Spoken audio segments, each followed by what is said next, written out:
This one goes out to my own father, John Bar Cashman Jr.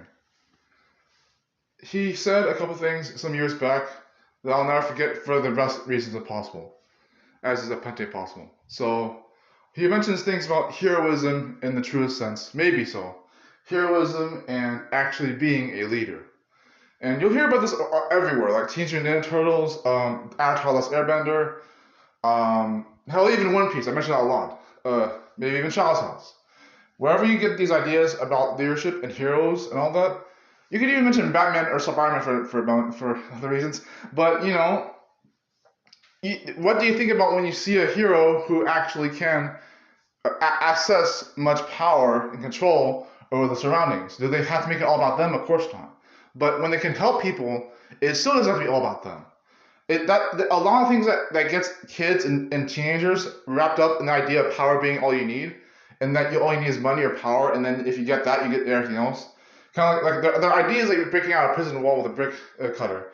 And I don't blame them, because some people feel like that because they notice that what power gets people. Because to an extent, power and fame can help someone, and it can be a good thing, but it can potentially be very, very wrong, right?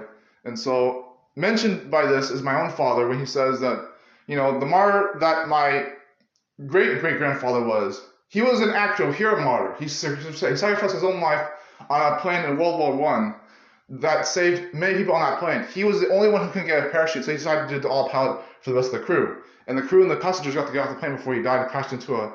The rumor was that he crashed into a ship tanker, so he could do a bunch of stone.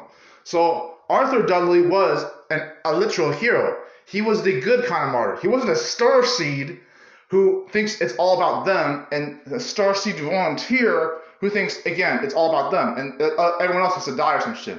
Get that stupid mentality out of your head. If most people have to die and we live, we're screwed. We're screwed.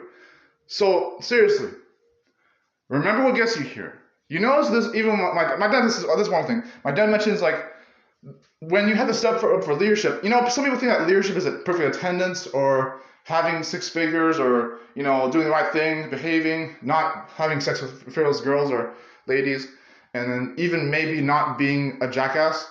But at the end of the day, there will come a time where you may be frustrated now and annoyed now and suffering pain now, but there will come a time where your leadership will be asked for. No one else will step up to the plate and lead the group.